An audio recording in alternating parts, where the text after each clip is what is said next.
Maybe we could begin by you just telling us your name, the name you used in the 70s, 80s, and 90s, if it was different. Same name. Yeah.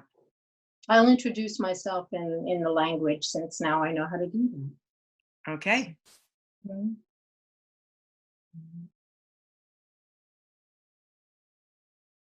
Nuedi, Nuegambi. Anuga olo nadili, olo edibili, ganosok ta. Those are my names in Dulegaya. I also included a Cayuga Bear Clan name. I am Monique Mojica. I was born into the Guna and Rappahannock nations and adopted into the Cayuga Bear Clan of the Haudenosaunee at Six Nations. That was done so that my son could have a clan. His mother had to have a clan in order for him to have a clan. I was born in New York City, in Manhattan, in 1954. And I lived all over. And I came to Toronto in 1983 to be the second artistic director of Native Birth Performing Arts, which I did for about a year and a half. And I've been here ever since. We'd like to talk to you about your involvement in efforts to promote Indigenous culture and Indigenous women in the arts, and particularly about your work as a performer, as a writer, and a theater creator. I'd like to ask, you talked during our previous conversations, and also I've seen this in writing, that you self-identify as a woman word warrior. As you told me, this term is something that Paula Gunn-Allen writes about in her book, The Sacred Hoop. What does that mean to you? Okay. That was written quite a while ago. What I remember about saying, me, I'm there, I'm in, came from not only Paula Gunn-Allen's term, woman word warrior, but came from the time when This Bridge Called My Back was published. And those two seminal texts, along with Beth Brandt, who I hope I'm quoting her correctly, wrote, "This is the only weapon I have, this pen, this language." Thinking, what else is it that I could do at that moment as the mother of a young child who could not at that time put my body on the front line? What was my weapon? And talking about being a word warrior, I knew that I had the ability to cobble words and imagery together in an embodied way. And I think it's important to distinguish what I do from what writers like Beth or Paula Gunn-Allen did. They're no longer with us, but they were writers. I took a lot of permission from those women at that time, but because I'm a performer, I embodied that permission to tell story. I say, oh, if that's what a writer is, if that, it was so powerful to me, the things that they wrote. Say, I can activate this. I know this in my body. Can I turn that inside out and show what this is? So I guess I would never put those words promoting Indigenous culture. It was what I was driven to create in order to be able to reclaim and be in my body in the world. Because there was not, certainly at that time, even less space for inhabiting as an Indigenous person, and certainly even less as an Indigenous woman. Yeah, as an Indigenous woman artist, that was like not, there wasn't a lot of space for that unless we were recycling and refrying the Pocahontas image. I mean, to either Pocahontas or you're the ancient wise museum piece. And I wasn't really willing to be either. Well, speaking about reclaiming and performance, I remember, I think it was the first time I saw you on the stage, you and Maka Kleist, Maka and Inuk from Greenland, performed in the mid-1980s as the Sea Cows. Mm-hmm. I'd never seen theater like that before. I was blown away. Can you talk about those performances? Yeah. Maka lived in Toronto for a while after in the early 80s, what was a gathering called the Indigenous Peoples Theater Celebration that happened twice, once in 1980 and once in 1982. And that's where I met her. And she came to Toronto to work. And during that time, it was quite a struggle for us to find interest, support, and ways to create organic work. You know, what these days is called devised theater, right? And we didn't even use that term then. It was just that how do we tell those stories in a embodied and organic and physical way. She came out of Tuca Theatre. During the time that we worked together, both at Native Earth and in other productions, we did a workshop in clown under the auspices of the Richard Pachinko School of Clowning. But we didn't study with Richard, we studied with Ian Wallace. And we went through that clown workshop. And at that time, Ian felt, because I think there were 5 of us, it was Maka and myself and Thompson Highway and Gary Farmer. No, Gary came later, and Doris Linklater. And Ian felt, as we did, that we all had such a grounded and innate understanding of Trickster that he allowed us to make an additional mask, which usually is not made under the Pachinko School of Creating Clown. And it's those characters that Maka and I then took into what you saw. The first piece that we did was a piece of street theater that was done, I think, on University and King Bay and King down there, wherever the folks that were doing uranium mining in Elliott Lake.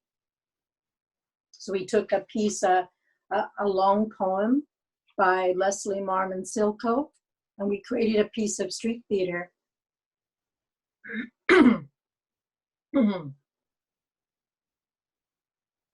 We created a piece of street theater from Leslie Marmon Silko's poem called The Witch Story.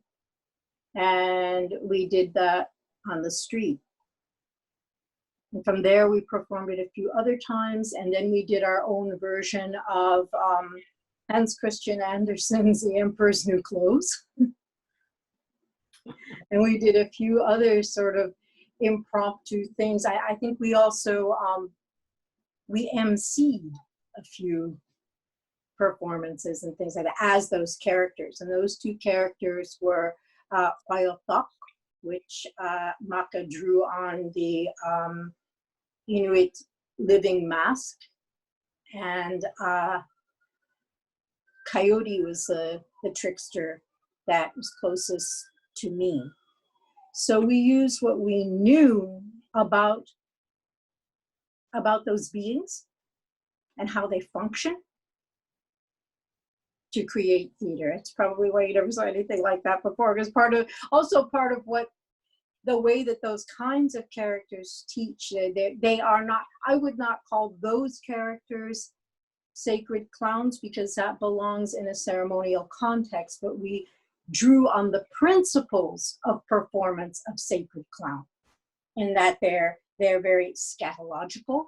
They do everything has to do with pooping and pissing on everything, lots of farts, and they're scary, they're sexual, and they're the ones that are allowed to break all those protocols and boundaries. I mean, in the most sacred ceremonies, they often come in at a certain time, and they're terrible. They're awful. They pick people up and drag them around. They hump people, and so it was those kinds of ways of using what we knew of these mutable creative forces that were, may figure in the creation story. They're neither male nor female. They're neither good nor evil. Those are the sea cows that you saw, Coyote and Oyoto, and that was a long time ago. Yeah.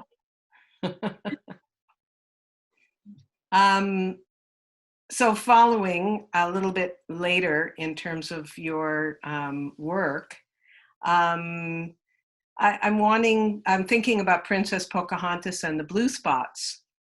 And I know you wrote it. It was published by Women's Press in 1991. But prior to that, in 1990, it was produced by Nightwood Theatre here in Toronto, with foundational support from Kate Lushington, then artistic director of Nightwood, as well as with amazing support from Janet Sears. So I'm hoping that you can talk with us about both the writing and the performing of Princess Pocahontas and the Blue Spots. Yeah. That was produced also, I think, with support from Native Earth in the beginning, the first workshop, and it was at the Theatre Passe Muraille back space. Wow. I can tell you about the seed that I knew I had to write that. My great-grandmother was Rappahannock. Rappahannocks are part of the Powhatan Confederacy, which is the southernmost of the Algonquin peoples that go from what is now Virginia, North Carolina, Virginia, all the way across, all the way up the eastern seaboard and across over into Alberta and Wyoming. There are Algonquin-speaking peoples, and all through the Midwest. It's one of the largest groups, and that spread speaks to migrations that happened way pre-contact and forced removals as well. Pocahontas, the living historical woman, was Pamunkey, and Pamunkeys are part of that Powhatan Confederacy, those nations that were all together. So I knew that I had a lineage, not to her specifically, because that's a whole different thing. A lot of Virginia blue bloods, white people always say, I'm a direct descendant of Pocahontas. Well, maybe not. She had one son, and he stayed in England pretty much until he was brought back to Virginia eventually, but he went white. So who knows? There was a production I was in called Jessica. That was written by Linda Griffiths from a story by Maria Campbell. And that's a whole other kettle of fish, and they wrote about it. But during that time, there were sometimes the stage door Johnnies who would come wait at the stage door. And sometimes there are guys I didn't know, right? So one of the cast would yell out to me, Monique, there's someone out here who wants to meet you. And being cheeky, I yelled back out through the dressing room door, "Well, he's a white guy? I don't go with white guys. They're too hairy, got no lips." And one of the actors in that cast took great offense. He said, "Oh, Monique, I'm so surprised at you. How could you say something so racist?" And I was speechless. I was absolutely speechless that this was, being put on me, that I was the one that was being racist because I said, well, no white guys for me. And I thought it was, pretty obvious, not going to be any white man's piece of exotic fruit that time is over. This is not happening. And there was a lot of pressure on Indigenous women, Black women, women of color to be the exotic for, white man's fantasies. It's historical, it's built into that. So I couldn't explain it. I was trying to explain it, but it always just came back to, I was so racist, I was so prejudiced. So I went home, and I remember sitting in my kitchen and say, if I had to explain it, how would I explain this? Where did it start? The person who answered that question and said, I saw her. She said, it started with me, was Pocahontas, who was much, much maligned and exploited.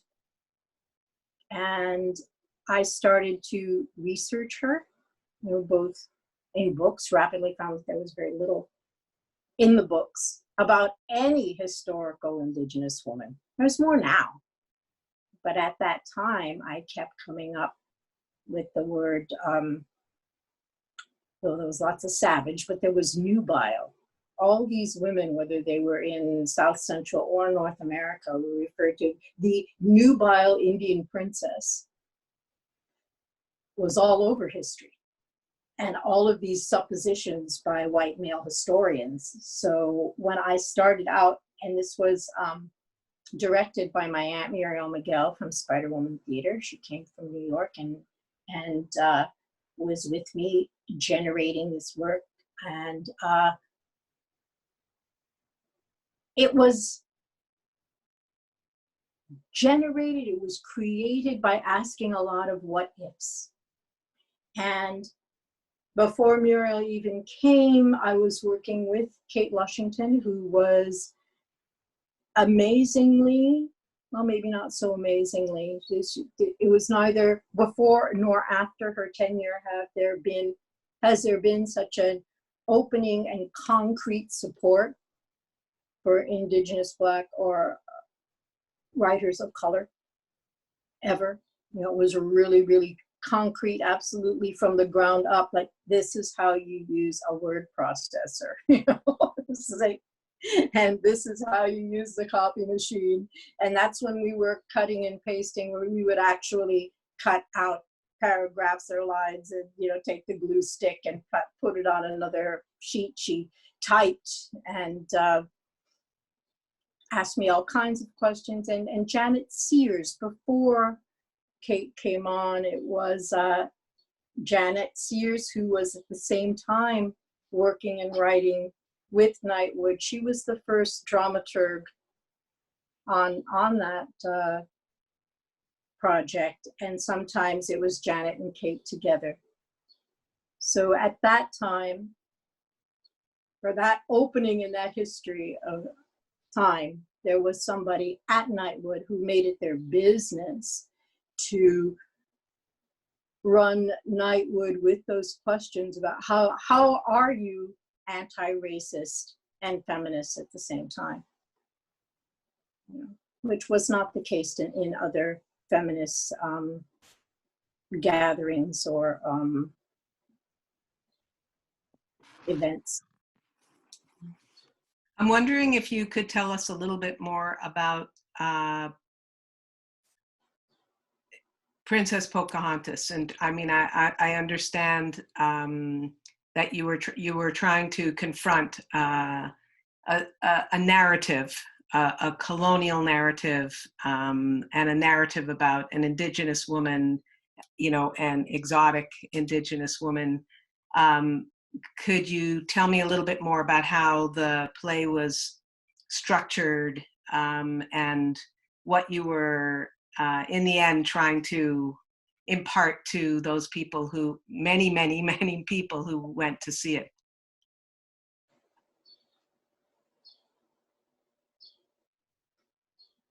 Well, in terms of structure, I didn't know I had a structure until afterwards, and I had to take the script and figure out how I type it out so that I could submit the manuscript to Women's Press. It was only after the fact that there were a very specific structure emerged. So this is a difference in the way that I work, the way that Spider Woman works, and the way that mainstream theater works. In mainstream theater, you're supposed to have all of that thought out from the head ahead of time, and anything you write then gets plugged into that. But the story that needed to be told is what informed the structure that was only revealed afterwards. So in that one, there are 13 moons. So there's 13 sections, right? 13, one for every moon of the lunar year, and 4 sections, 4 stories that are told where there's 3 faces of women that are all one. Because if you go back and look at a lot of these women, they're called by many names. Pocahontas is the one that went down in history, but she had the name Matoka before that, and there's, she may have had other names, and there's variations on the pronunciation of that. Some of the other women, their names were usurped, like Tonantzin, who became the Virgin Guadalupe, and that's a whole other story. But there was always 3 faces 4 times. But I didn't know that when it was created. It was that these are the stories that I want to tell. It also had very much to do with, because I am both Central American Indigenous and North American Indigenous, I was finding it necessary to respond very, very much to what at that time, and it's still around, but a very specific colonial Canadian mindset that there are Canadian Native people, and there are American Native people, and then there are Mexicans and the rest of them. So it was, it's something that was harder to talk about within the Indigenous community at that time, because everyone was very much holding on to their Canadian nationalism. Remember when that was progressive? Well, we didn't escape that in the Indigenous community. Yeah. Yeah. It was built on the storytelling technique that I inherited from Spider Woman Theater. You tell the story many times in many ways, and you tell it in sound and movement and gesture and word phrase, so that the text is the very last thing. And that way of working, which I'm really still having to fight for, the text is not what is privileged. The body is privileged. So when you ask me these questions about what as a woman and as Native, and it gets me very confused, because I think it's very much more holistic than that. If I'm writing and performing and creating and generating stories from the land through my body, then this is the only body I got. And trying to pick out which part is what, I don't know that it to me, it's kind of almost counterproductive. Looking at those stories of Pocahontas and other women who were considered the princesses and all of the, there's a certain, what do you call it, requirements? No, lists of what the princess and the squaw was the same dichotomy it used to create the literary and cultural narrative about Indigenous women as Madonna whore, right? So it's related to that. And it was not created by us. And there are certain things that the princess had to have, you know, but say she was a beautiful, virginal maiden who is a prerequisite that she recognize the superiority of the white man so that she would betray her evil Indian chief, father, nation, culture, brothers, husbands, to aid and abet white men. And in that aiding and abetting of white men, she was also sexually available at all times to white men. So that's what I look to blow up. Yeah.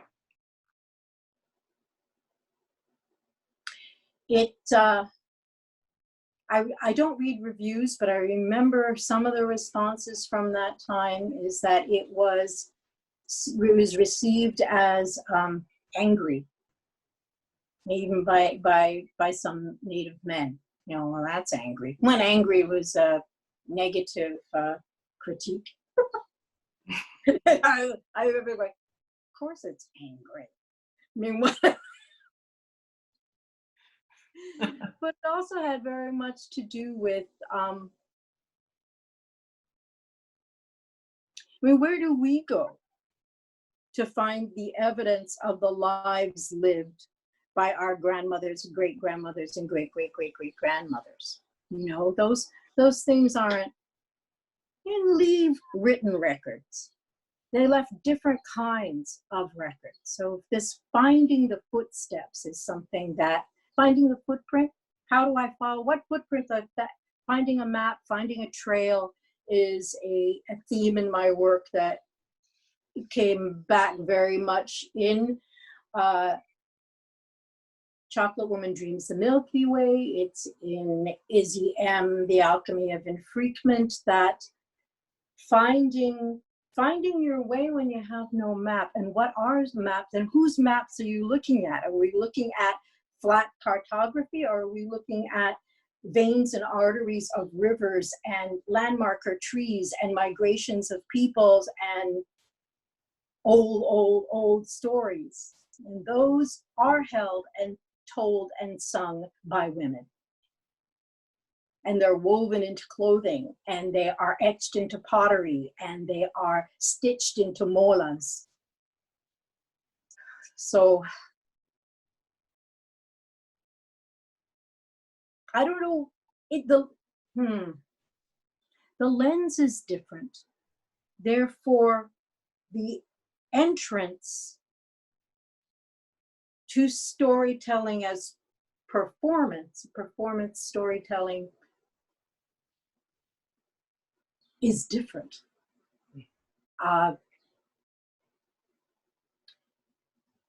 Kunas are very layered. There's always more than one aspect to anything that you might choose. Our stories aren't told in chronological, they're not linear. You know, and I've been much more excited in recent years about really moving towards dramaturgy and towards helping other artists with supporting their work with what I know about where you can go to find those dramaturgical models that are from Indigenous narratives, literary narratives like effigy mounds and earthworks that are all over the hemisphere. Literary narratives like wampum belts, literary narratives like our material culture in beadwork and in pottery. That those are literary narratives, and that's what I used in Chocolate Woman Dreams Milky Way. Was very much later, after the time period that you're talking about, but Princess Pocahontas and the Blue Spots was the piece that I did that gave me the initial springboard to be able to tell stories from my body. Because if we're going to take the supposition of some white man historian and call that truth, then anything that I asked Pocahontas, well, what happened? Why were you running around out in the woods warning white men? What the heck? And where was your mother? Letting you do, we were all your aunties. And you know what was this 10-year-old doing out in the woods? You know, so I was able to, knowing what we know about Indigenous cultures now that have survived, I was able to reclaim and reinterpret some of those narratives that were told by her, about her. And we were told about her by John Smith, who was like 36 years old and she was 10, you know. So I went to her grave. Her body's no longer there, but I was in England in 2014, and I knew that was one of the things I had to do, is go to the place where she had been buried. And her remains were very early on looted and taken. So nobody knows where she ended up. The singer Wayne Newton tried for many years to get her remains, but she wasn't there. So he's Powhatan.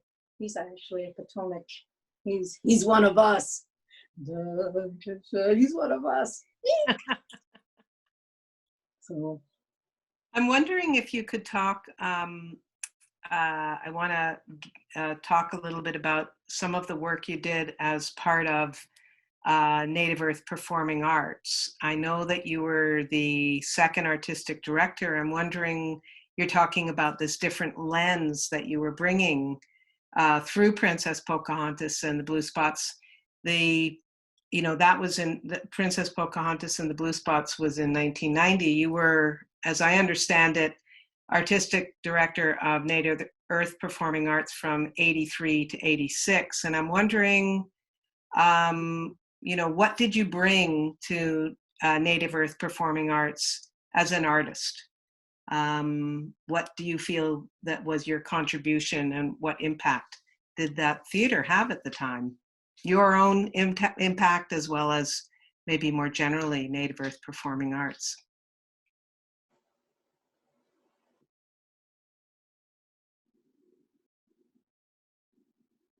I think that probably the biggest impact that my presence there had was to shift the necessity for having tools and training to be on the stage. I think that up at that time in the early 80s, most of the work being shown was by people who were either had no or very little training, and the stories were all about explaining us to them kind of thing, and I think the first story was, first play by Native Earth was called Who Am I? And that's what was popular at the time, was the whole identity crisis between two worlds, kind of, Indian lost in the city sort of focus. And what I did is I brought my Aunt Muriel Miguel and my mother Gloria Miguel to Toronto so that they could share the way that Spider Woman works, which can work in any kind of group, of finding your own stories, putting voice to your own story, and telling that story in a way that doesn't follow the Eurocentric guide of, oh, I even forget what it is. When you have a beginning, middle, climax, end, resolution, all of that kind of bill, that it's not told in that way. I would think that was probably the biggest impact that I had at the time at Native Earth, was to bring in senior artists, senior Indigenous artists, to share and teach emerging artists. And at that time, Maka Kleist and Mario Olsen were living in Toronto, so they had the training that they brought from Tukak, which I think was largely Grotowski, but mixed with their cultural groundings. Billy Morasti was around at that time, so we would have many languages in the studio that we also used. So I think that my recollection is that people were not wildly excited about the work that we did. We did double take a second look. We did give them a carrot for as long as the sun is green. And we did the Trickster Cabaret during the time that I was there. And I remember people going, well, it isn't very sophisticated. It doesn't follow, people were upset that it didn't follow European expectations. They felt they didn't understand it, or culturally, or was the language they didn't understand. I remember Billy Morasti sang that song from La Cage aux Folles, I Am What I Am, but he translated all into Cree. So there were things like that. Mario telling a story completely in Greenlandic. So there's always that response from non-Indigenous audiences. Oh, well, it's inaccessible. Well, it's inaccessible. Now, who's your audience? So I don't think that Native Earth started to be noticed or have an impact in mainstream Toronto theater until Thompson's tenure. And was that in the 90s? Or no, it was mid-80s. Res Sisters. Mm-hmm. So after 86. Yeah. So, yeah. Okay. Because I think that work was more recognizable. Mm-hmm. It was more recognizable. The form was more recognizable. And I've always been about, yes, our stories are, I've never been very interested in taking the same form and stylistics and dropping in Native content. I think there are people who do that. If they want to do that, there should be all kinds of Indigenous theater. It's not my interest. I also I'm excited about changing the grounding of the form. Because I think our literary structures are different. Our story narratives are different. So looking at, how do we tell story? How do we stand? How do we walk? How do we dance? How do we sing? How do we stand to orate? How do we show respect? And it causes all kinds of complications in terms of how conventional theater is produced, because the first thing it causes is big problems about duration. If we're talking about things like taking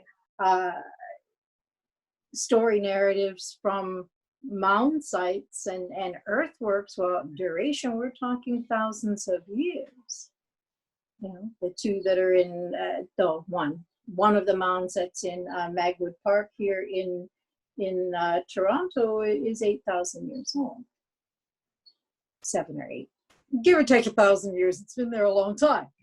So what does that mean if duration is one of the aesthetic principles that I used in creating IZM? Now, it does all kinds of things. It really challenges expectations. And I'm not interested in doing theater the other way anymore. I'm wondering if you could talk about Turtle Gals. I know it's a little bit later than the period that we're talking about, but I think you formed it with Michelle St. John and Janie Lausanne. I'm wondering if you could talk about the context for this formation and some of the work that you did with Turtle Gals. Yeah, well, that was deliberately formed with women because we did feel at the time really strongly is, okay, now they're paying attention, but it's only the work written by the men that are being produced and produced many times over and began to be far and wide. And we felt that women's histories and women's experience of being Indigenous wasn't being told. And we had met on the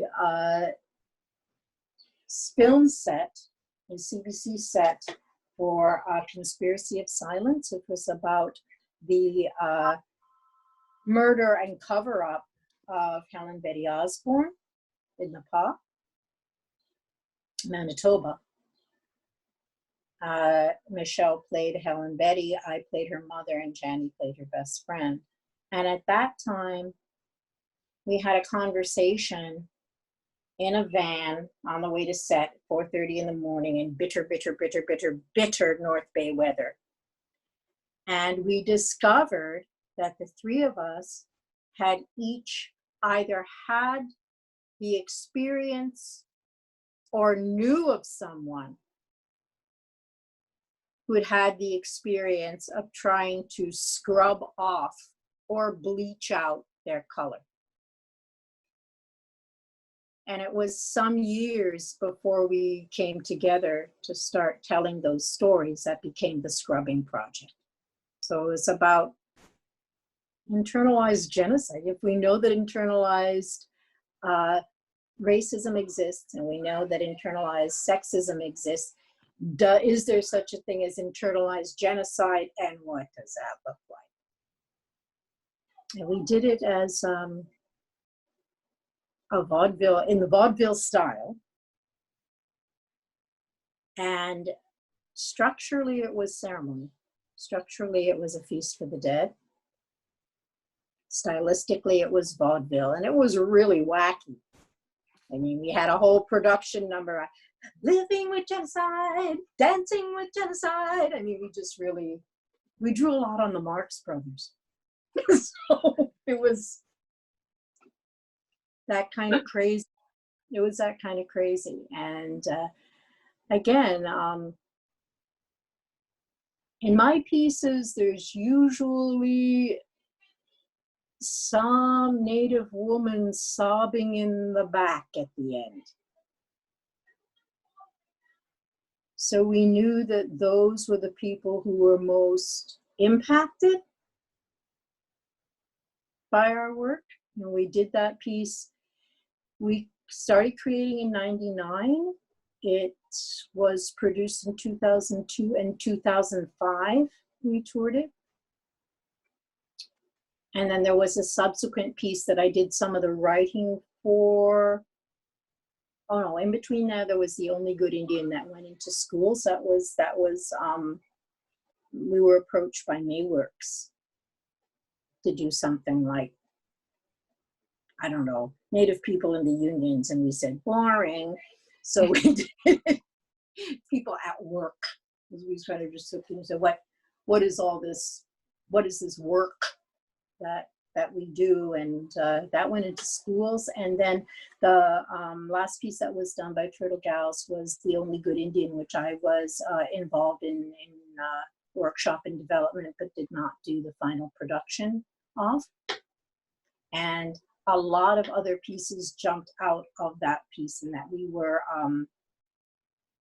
were researching and looking at Native women who were performing like at the turn of the last century up until the 40s or 50s. So we each sort of chose someone who was little known and worked on that. And it turned out that those pieces then each sparked other productions. So it's still alive in a way that a lot of the work that was not performed of mine in The Only Good Indian went into IZM, which is the history of my family in performing in sideshows and freak shows. So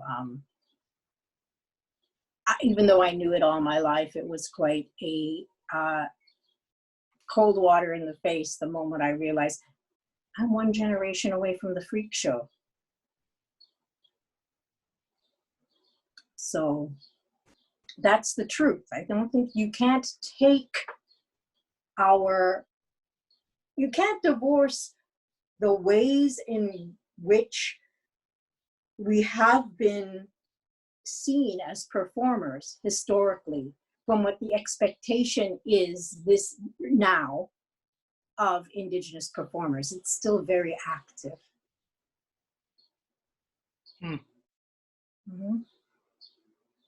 Well, in some ways, that sort of brings me back to, or circling back to, you were talking just earlier about what you might call the so-called Native theater explosion in the 1980s, when mostly male writers and actors were being celebrated, were being recognized.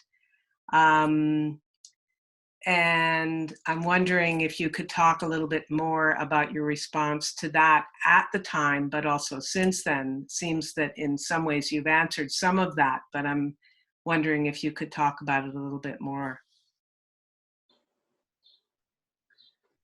Well, I think that while there are many more Indigenous women creating and having their work produced now than there were in the 80s.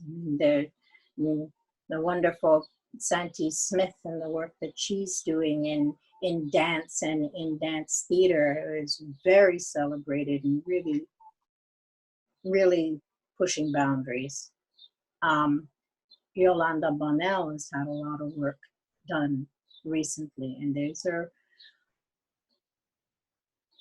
that's in this side of they're on the other side of the country. There are people like Marie Clements, who's for the most part left theater, but certainly had a very big impact when she was writing and having pieces produced.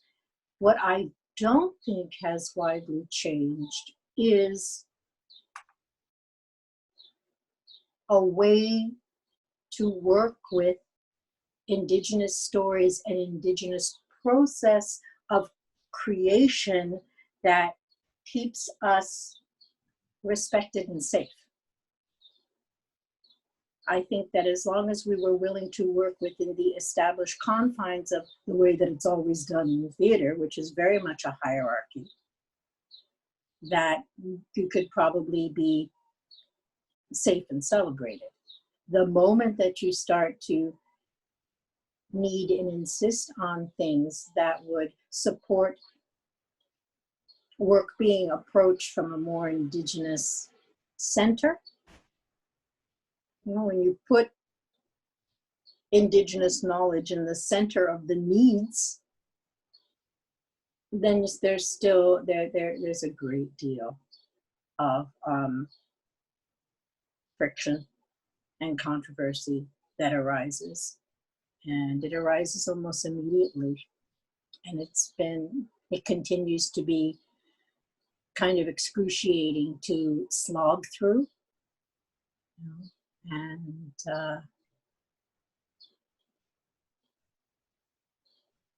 I'm often in the position of supporting and protecting younger actors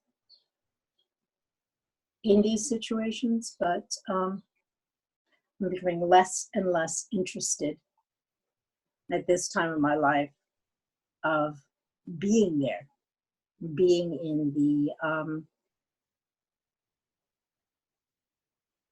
I mean, I don't believe that you change things from the inside. I think that that's one of the fallacies that they always say. I think that you change things by doing your own and making that reclamation and insisting that the things that you need. And I think the only way to ensure that is to do it yourself. And the exhausting position of self-producing is also something that's worn me right down. And the other thing, and perhaps it's a hopeful thing, that we're doing this interview in was it month 3 of the pandemic, of the COVID pandemic? Where are we? It's just July now, so we've got March, April, May. It's the beginning of month 4. Yeah, right? yeah. We don't know what the future of live performance is going to be in here. I mean, I heard yesterday Broadway's not going to open until 2021. We are certainly going to be the last people back to work, people who do live performance. I've had a number of, say, conceptual kinds of sessions with people on Zoom, which seems to be okay. Working as an actor on a script over Zoom, I hated it. It was like, how do you, and again, I'm an embodied actor. So trying to work on embodiment when you got a bunch of talking heads is, and even when you're working from a script and working in a conventional, let's do a read through setting, when there's no energy coming back from the other actors, I found it really, really, really excruciating. So we don't know. You know, if we're going to have to reinvent this art form, maybe there's a little opening. Maybe there's a little opening for doing things differently. Maybe I think people are thinking about how to do things differently just out of necessity. So that's where I'm taking joy and inspiration from talking to those Indigenous theater creators who are interested in knowing what I know. Right. Yes. So I want to just take us back. That's important that you're doing that work, really, because you are an elder in that community, and it's in that realm. In that realm, yes. And a very experienced and well-respected one, I should say. I want to take us back a little bit from now to the 80s. I know that you were involved in various women's organizations, or some. You've talked about working relief shifts, in particular at the Women's Bookstore. I'm wondering if you could talk about when that was and what that experience was like for you. What years was that? Probably 87 to 89, 90, something like that. I'm not even sure if that's right. Alejandra Nunez and Janet Sears and I all worked relief shifts at the Women's Bookstore. And it was great to have that support. It was great to go into a bookstore. The only other, what I've done, like day jobs, I've always only ever done libraries and bookstores, other than being, working in various facets of performance. So this was, I think it was when I became aware of that there were things like theory. Certainly when I became aware that there were books written about trauma, and books written for rape survivors. The Native women's shelf was always really skinny. One shelf.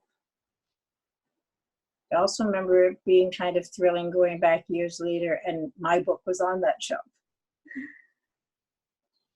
I remember, though I was at the tail end of that,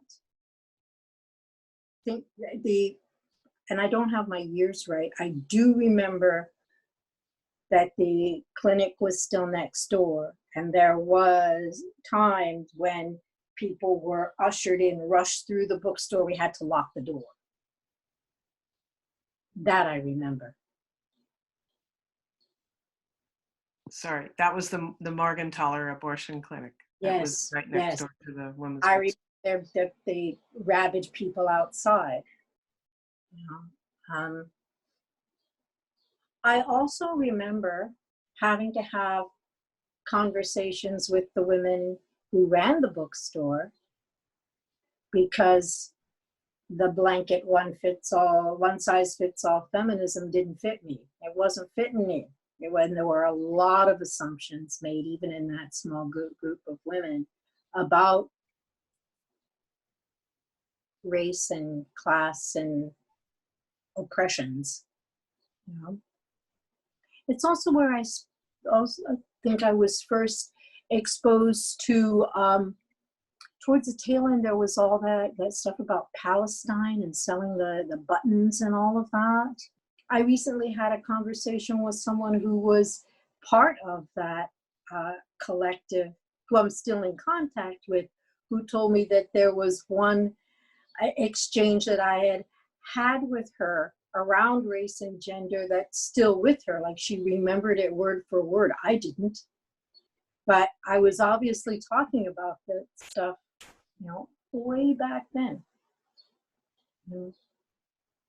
I remember it, nevertheless, as being, it was a safe place. When you came in and locked the door, you knew that if you had to lock the door, you could lock the door. When you came through those doors, there were some things you can pretty well count on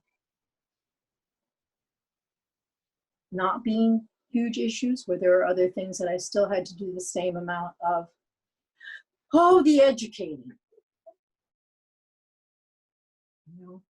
Yeah.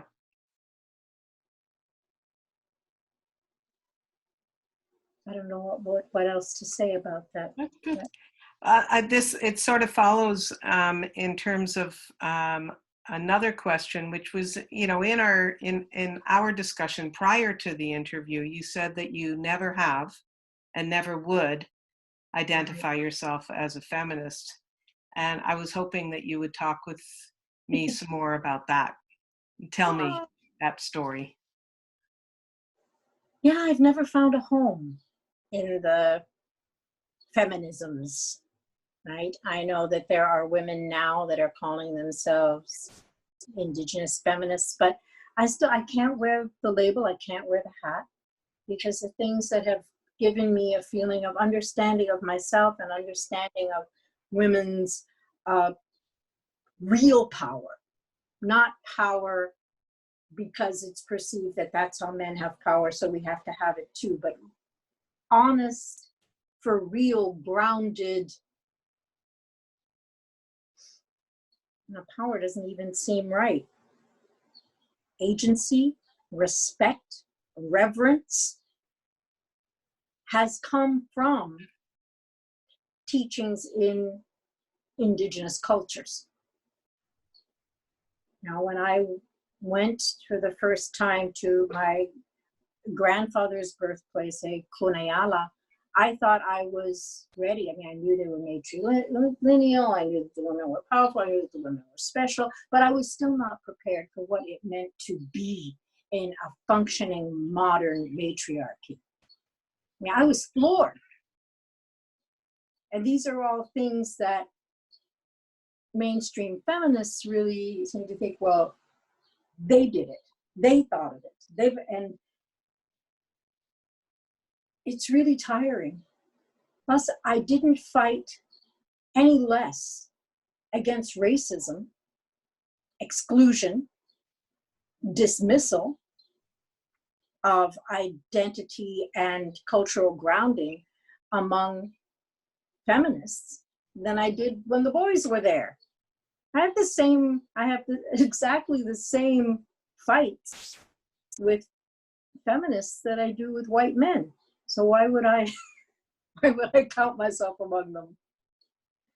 I remember I think I can tell this story and name names because I'm sure she remembers it, and she remains a very important and close friend of mine, and that's Kate Lushington. I remember this would have been early 90s, and it would have been around the time that I was trying to get the manuscript together for Princess Pocahontas, around the time of being asked to do femcabs year after year, right?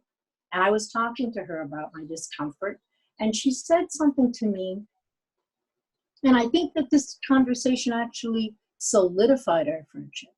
I said, she has a daughter, Natasha, and at the time she had, 2 sons.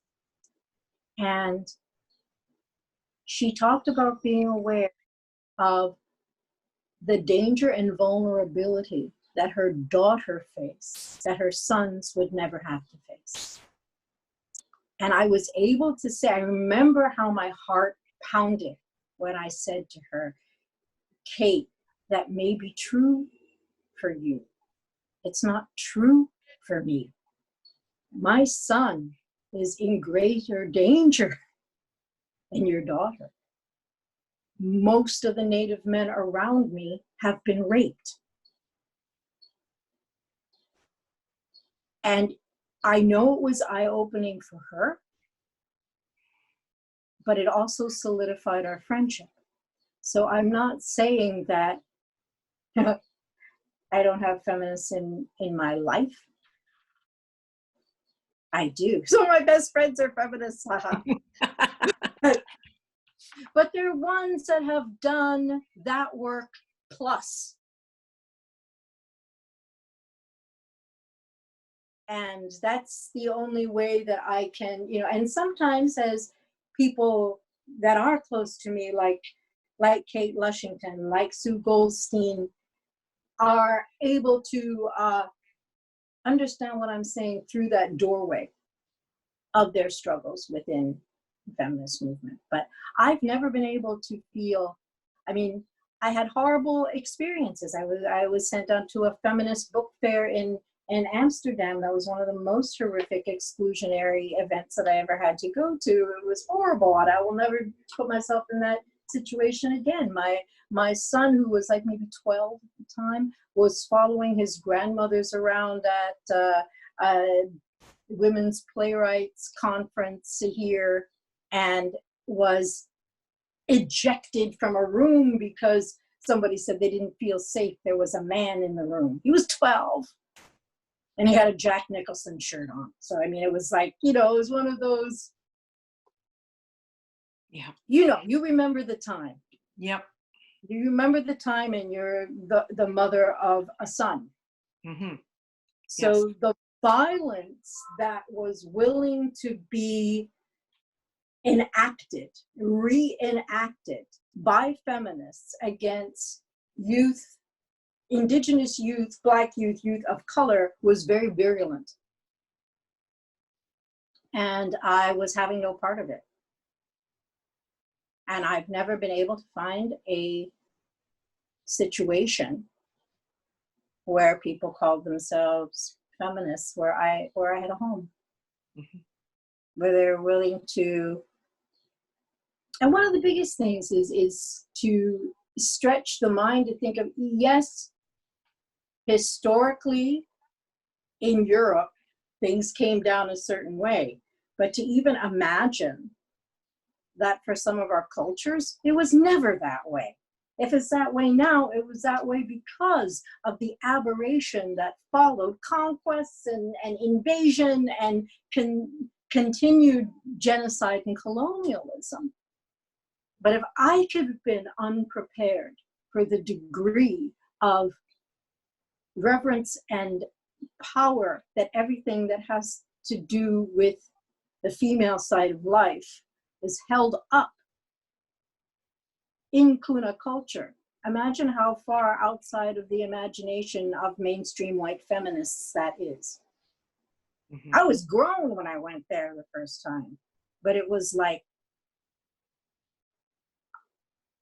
I don't know how appropriate this is for the interview, but I'll tell you this story. You can decide whether it's part of it or not. There's no ceremony in Guna spiritual life that's more important than a girl's first moon cycle. Nothing.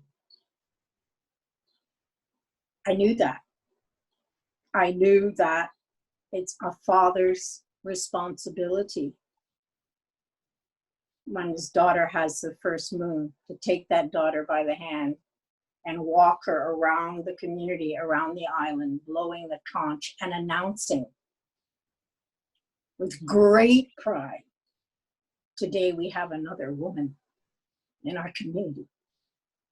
Today is a great day. Today is a day to celebrate. In 6 weeks, we all come together and there will be chicha and there will be dancing. And in the father's absence, it's the uncle's responsibility. I walked into a friend's home on the island of Ustupu. The women it's their purview for everything that goes on inside the home. And then outside the home, inside the home, the uncle of that household came home. There was a girl who was 11 who had just had her ceremony, right? Her chicha ceremony. The uncle meeting someone from so far away, his introduction is, hello, would you like to see the photographs of, we have a new woman in our household. This is practically the first thing he said after hello. We are very blessed. We have a new woman in our household. Would you like to see the photographs? And I said, yes, be polite. And I was brought this photo album, the way that you would somebody's graduation or a baptism or a bar mitzvah, right? And then I'm shown these pictures of this girl completely naked in a vessel, in a basin, painted blue. She had this vegetable dye on her. And I looked at her and she's watching me look at the pictures and she's really excited and she's so proud. She's so proud. And this is her uncle whose responsibility it is to announce and show to a complete stranger that pride. Wow. How do you explain that? How do you reconcile that with white mainstream feminism? Mm-hmm. When I say, no, I'm not doing that. No, I'm not making my 12-year-old leave the room. No. When he's there to be with his grandmothers, And it was just so many shades of wrong that went on during those times and continues. Mm-hmm. But that's what I mean when I say I saw things there. I was not prepared for the depth of what being a woman means in that culture. Mm-hmm. To the point where, and I've never been able to get anyone to talk to me about women, but the Omegi are third gender men. They are really revered. It is a status symbol to have an Omegi. Mm-hmm. The molas made by an Omegi sell for 3 times the value of ones made by born women, right? I had an experience where I was in another community where my grandfather was born, and meeting mess of cousins, so many cousins. It was like, who are? And one of them wouldn't let me leave. He said, well, you've met all my daughters. You haven't met my son. You have to stay. You can't leave. You have to meet my son. And I'm thinking in my head, okay, here we go. Here's the boy thing, the most important. So he made me stay till Francis came home. And he said, here's Francis. This is my son. And Francis came in and gave me his hand to kiss. And there's my cousin going like, saying to me, this is the family you come from. We're a family with only E.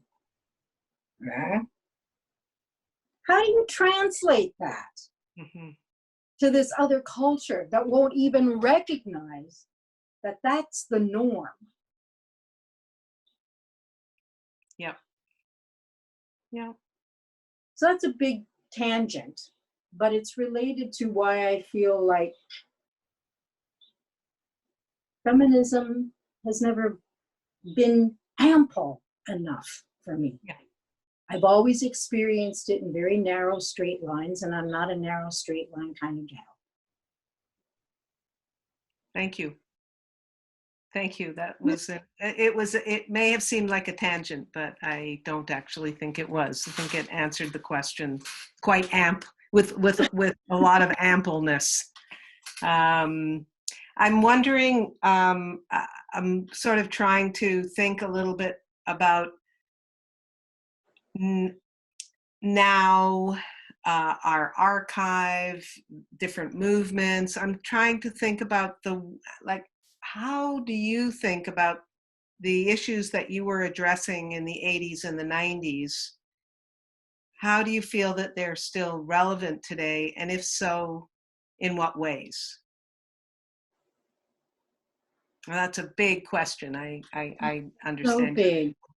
Piece of it in terms of Indigenous performance, in terms of, being a theater creator, dramaturge, like what things that you think that you were addressing in the 80s and the 90s you're still addressing today? Most of them. Most of Most them. all of them. Most all of them, I think. I think that, it hasn't been a clear trajectory forward in any sense. I mean, sometimes you go forward, sometimes, one step forward, 100 steps back. There's a lot of things that have happened in the theater world that involved Indigenous creations or Indigenous performers in non-Indigenous creations that I felt took us back at least 25, 30 years and set us back there. Yeah. They were very successful. They were very lucrative. They got the kudos, I think I already talked a lot about form and narrative structure and story. And I think that those things remain. I think there are more people considering being interested in that. But if it's not going to make you famous, it's really hard for people it takes longer, it's more work.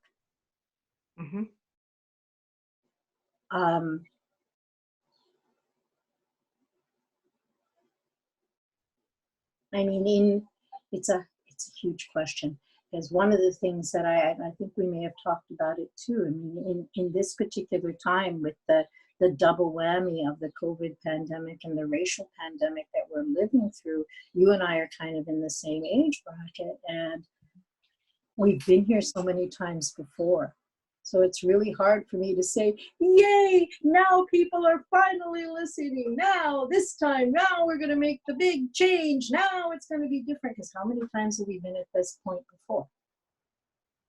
And in my lifetime, it's always snapped back.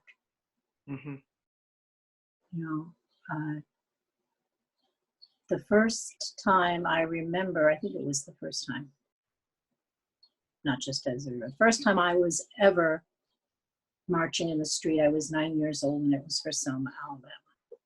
And I remember walking from San Jose to San Bernardino in California. And you can say that in some ways, things are not in the same place as they were in the mid-60s. But in some ways, we're still having the same conversations. And the same historical events that leach into the culture, that leach into education, are taught as history or omitted from history, they are still having a reverberation now. Yeah. So I will say that as we learn different vocabulary and more accurate vocabulary to talk about certain things, I think that helps a lot. As our analogies of things like colonialism, genocide, race, and gender becomes more acute, we're more bolstered in a place to say, oh no, it's not that something's wrong with me, there's something wrong with all that, and that takes a lifetime of peeling the onion, just peeling it. You're never done. My mom is 94 in a few weeks, living independently through COVID in New York City. And we're still having these conversations. I'm very grateful and excited when we can go into a conversation where she has another shift in talking about internalized racism, because that's a killer. Yeah. That cops are murderers, but so is that internalized racism. And unlearning one is a blow against the other. Unlearning racism, I have very different things to unlearn than you do. Mm-hmm. Absolutely. And I'm still working at it. So I think a lot of those things, some are the same. I'm older, so I am really not interested. I'm much less interested in any kind of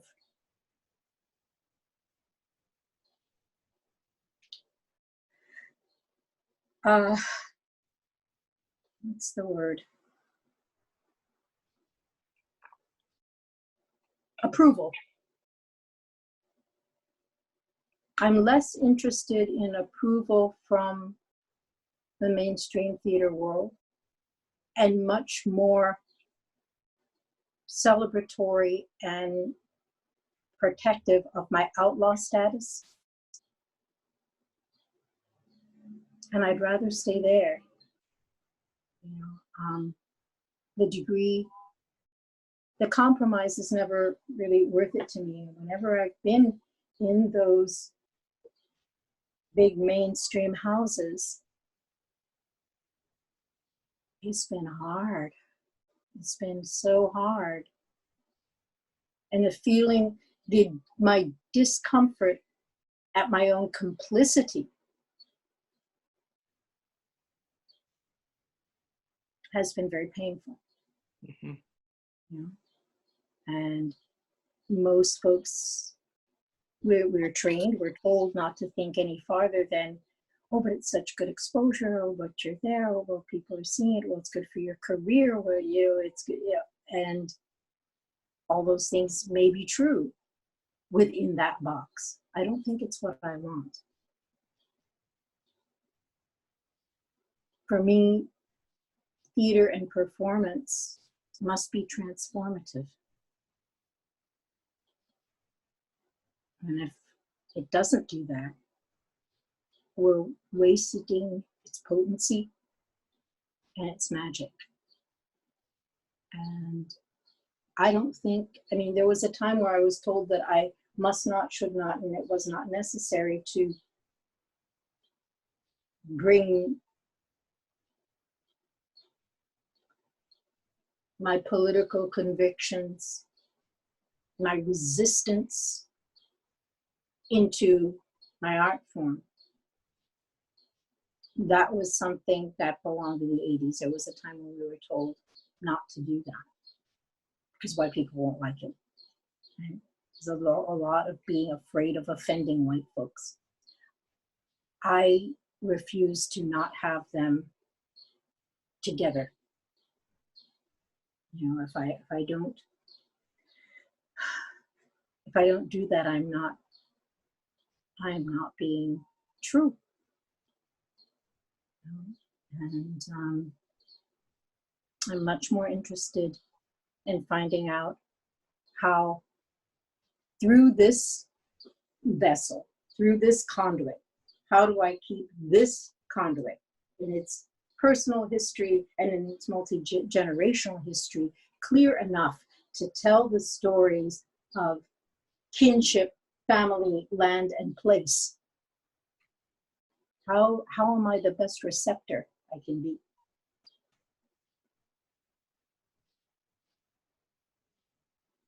So I feel that my vision of what I would like to do, of what excites me, is perhaps clearer than in a time when I was just trying to say, oh, let us in, let us in, let us in. You know? I don't think I'm not knocking at the door anymore. You know, I don't think I want in. Mm-hmm. So that shift. But I don't think that the same kind, I don't think that the issues, the problems, the obstacles have changed that much. There may be more of us there. Yeah, there's apparently a lot of Indigenous actors going through Stratford in the last little while. If that's what you want, you know. I worried very much when somebody close to me was at one of those, you know, big festivals, because I felt like, oh, are they going to be ruined? What's going to be left of them when they come back out to do this kind of work? Mm-hmm.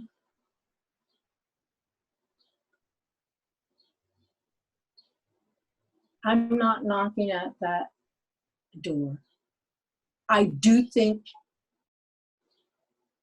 we need our own physical plans. We need to have our own physical, actual theater spaces.